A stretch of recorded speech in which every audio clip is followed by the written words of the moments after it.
Hey guys, welcome to 6's Overdrive. Today we're at Edge Harley Davidson in Lloydminster, and as you can see in the background there, they've got the big Harley truck. They're unloading all the 2015 models. Now let's get one thing straight here, guys. You've seen me do reviews before. I'm not a cruiser guy. I don't ride cruisers. I used to, but my style changed a little bit. So now I do dual sport, and sport bikes is mainly what I like.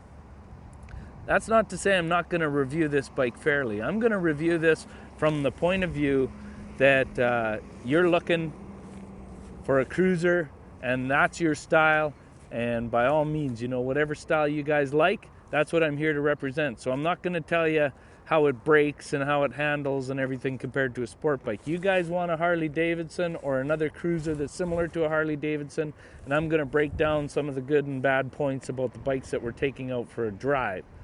So today, first bike we're going to be riding is the Harley Davidson V-Rod Muscle. Here's a quick walk around of it. Roll the music.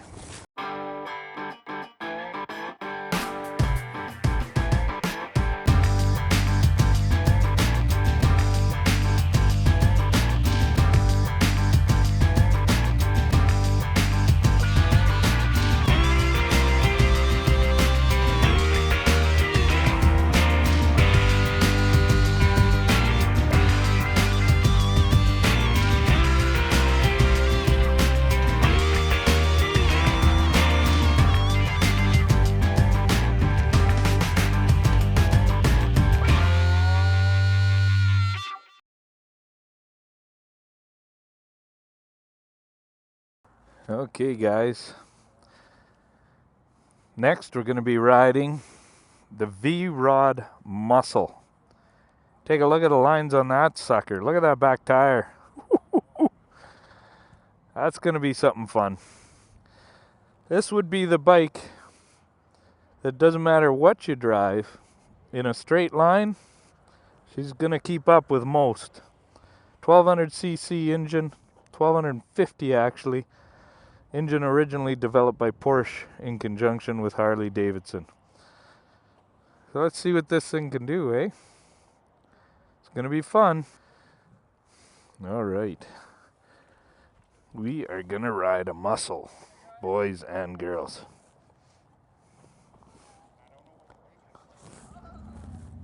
Are my feet going to fit?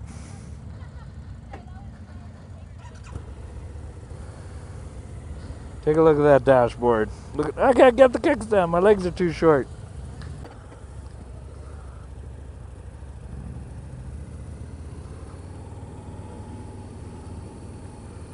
We're following another V-Rod, boys and girls, but it ain't the muscle. I can't get used to the signal light.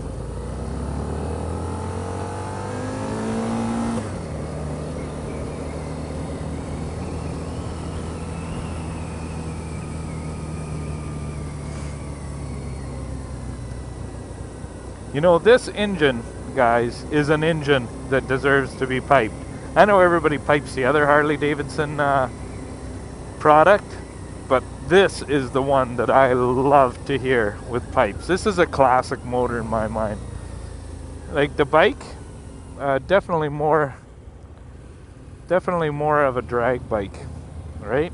Like, you're not gonna corner a ton on it. It just doesn't feel that great. Mind you, it's better than most Harleys for cornering.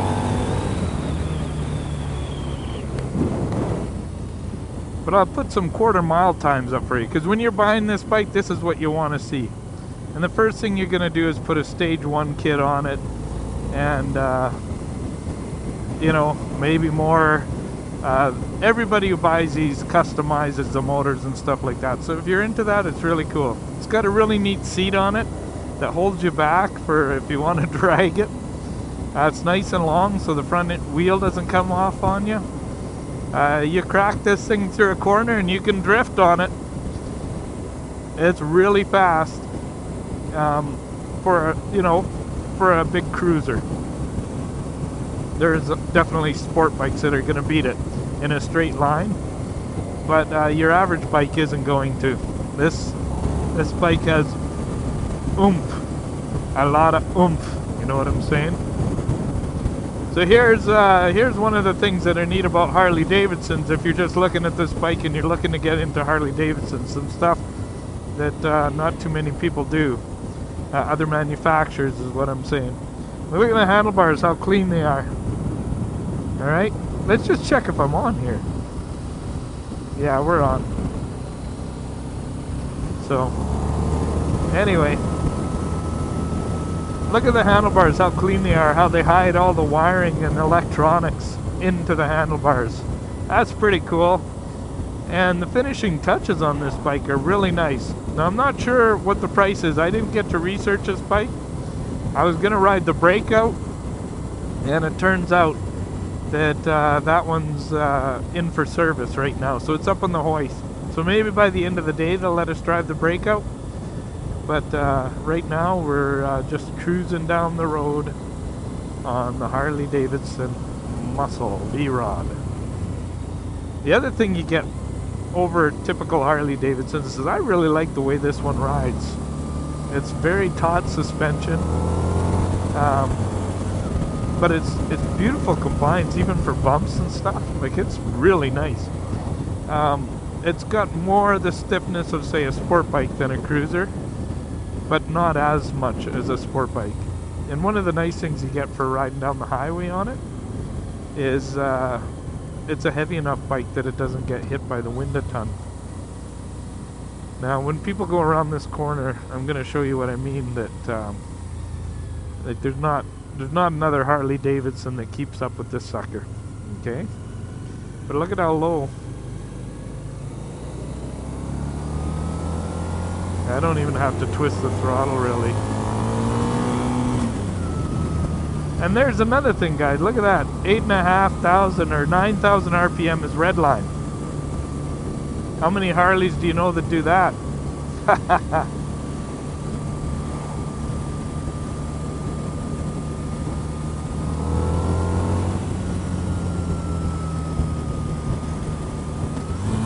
See, watch this.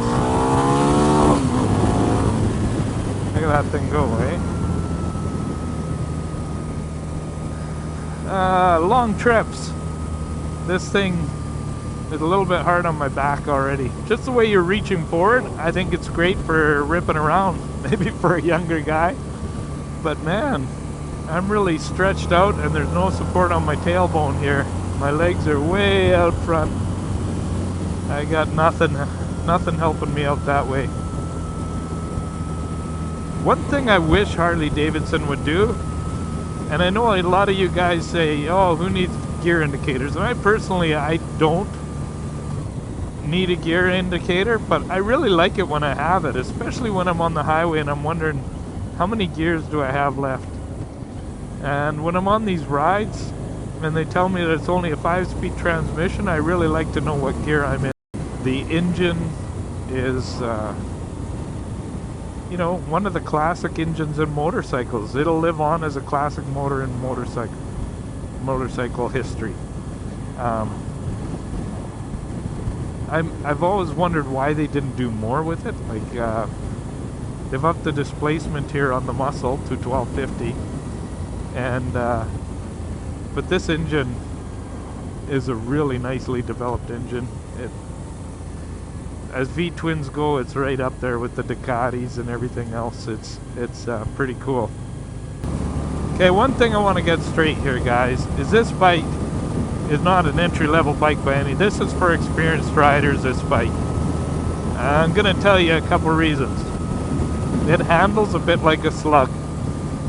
It's very long and low. And in saying that, it's got a bar rake. Like, you'll notice the front, if you take side pictures of it, is very raked out. I'm not sure what the degree is, but it means it turns into corners very heavy. You have to put a lot of input into the bars and get your weight into the right spot to hustle this thing around corners. In town, that's not always the most practical thing. The other thing about this bike that I'm going to tell you won't appeal to everybody is riding position. It's great for a drag race, but other than that, it's a little on the uncomfortable side. But now for the positive. Great fit and finish, great paint jobs, great looking back tire, an awesome looking machine. If that's why you're buying this bike, is for the power and the look of it, you got yourself a deal. If you're buying it for comfort and ripping around town as a commuter, you might want to look elsewhere. But you know what? If you're watching this review right now, I don't think you're looking at this review thinking, you know, I really need a good starter bike and a nice commuter around town to go get the groceries.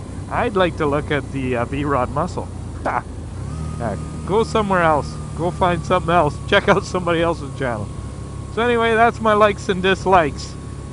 Likes, cool power, cool motor, cool looks. Harley Davidson quality for the hidden bars and the fit and finish. Dislikes, we're gonna call it out for the handling. It's more of a straight liner than a corner, that's for sure. And you know, and comfort on the highway is not exactly stellar. Anyway, that's 6IOD, guys. Thanks for watching. Bye bye.